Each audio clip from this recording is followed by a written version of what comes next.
नमस्कार, टेक सन्तोष युट्युब च्यानलमा हार्दिक स्वागत छ। म सन्तोष नेउबाने।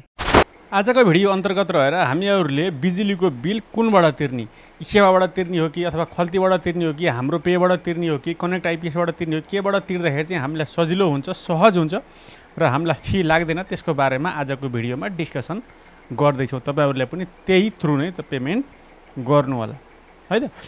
त्यसैले गर्दाखेरि चाहिँ आजको भिडियो महत्त्वपूर्ण हुनेवाला छ। तपाईहरुले यदि कुन वालेटबाट पेमेन्ट गर्ने बिजुलीको बिल आजभोलि अफिसमा जाने त लगभग चलन हराइ नै सक्यो हैन, घरमै बसेरै तिर्नुहुन्छ। कुनबाट तिर्ने, कुनबाट सस्तो पर्छ, कुनबाट चार्ज लाग्दैन, त्यसको बारेमा लाइभ हेर्नेछौँ है त। र तपाईहरुले हाम्रो च्यानललाई अझैसम्म सब्स्क्राइब गर्नुभएको छैन भनेदेखि हाम्रो च्यानललाई सब्स्क्राइब गर्न सक्नुहुन्छ र नजिकै रहेको बेल आइकनलाई क्लिक गरिदिनु होला। भिडियोलाई लाइक गरिदिनु होला, एउटा जस्तो लाग्छ त्यस्तै कमेन्ट गरिदिनु होला। तपाईले तपाईको काउन्टर कुन हो, तपाईले कुन काउन्टरबाट निकालिएको मिटर हो, त्यसैगरी तपाईको कस्टमर आइडी भन्ने हुन्छ, त्यसपछि अर्को हुन्छ सिरियल नम्बर। यिनी तीनवटा कुरा पत्ता लगाएपछि तपाईको बिल चाहिँ हेर्न मिल्छ अथवा तिर्न मिल्छ है त। हुन्छ, सुरुमा म तपाईहरुलाई स्क्रिनतर्फ लिएर जान चाहन्छु। स्क्रिनमा आउनुस् लागौँ। म सर्वप्रथम यहाँ ई-सेवामा आएको छु हैन।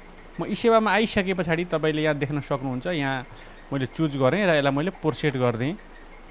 बिजुलीको बिलमा तपाईले ठ्याक्क काउन्टर चुज गर्नुस्, कस्टमर आइडी चुज गर्नुस्, सिरियल नम्बर चुज गर्नुस् र यहाँ एमाउन्ट देखाएको छ। के देखाएको छ भने यो ड्यू कति छ भनेर देखाएको छ। यहाँ 11,852 रुपैयाँ हामीहरूले क्लियर देख्न सक्छौँ है त। त्यसपछि तल आउनुहुन्छ भनेदेखि यहाँ देखाएको छ तपाईको ट्रान्जेक्सन एमाउन्ट यति गर्नुपर्ने, सर्भिस चार्ज भनेर यहाँ छुट्याएको छ 5 रुपैयाँ 65 पैसा। यसले सर्भिस चार्ज लिन्छ।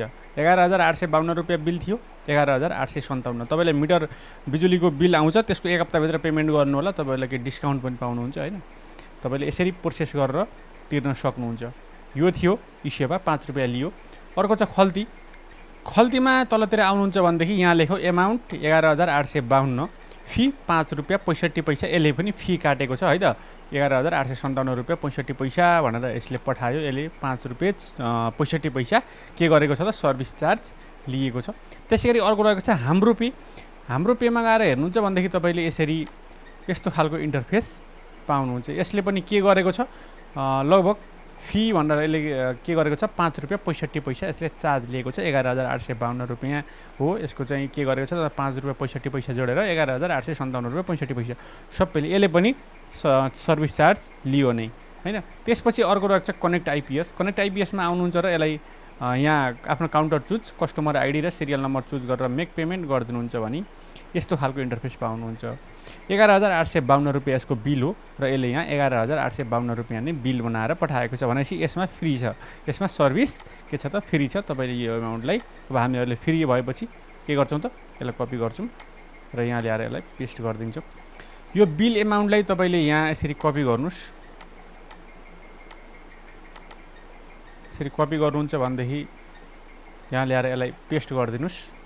11,852 रुपैयाँ हामीले पेमेन्ट गर्छौँ र यहाँ चार्ज एमाउन्ट के गरेको छ त, 00 गरेको छ है त। तपाईले कनेक्ट आइपिएसबाट चुज गर्नु होला। कनेक्ट आइपिएसको बारेमा केही जान्नुभएको छैन भनेदेखि मलाई आगामी भिडियोमा म कनेक्ट आइपिएसकै बारेमा त छुट्टै भिडियो बनाउँछु नै, र तपाईले कसरी गर्ने, कसरी भेरिफाई गर्ने, त्यसको बारेमा जान्न चाहनुहुन्छ भनेदेखि मलाई कमेन्ट बक्समा कमेन्ट गर्नु होला। मैले कनेक्ट आइपिएसबाट यसको बिल 11,852 रुपैयाँ पेमेन्ट गरेको छु है त। यहाँ आफ्नो ट्रान्जेक्सन पिन हान्दिनुस् र यसलाई भेरिफाई गरिदिनुस्।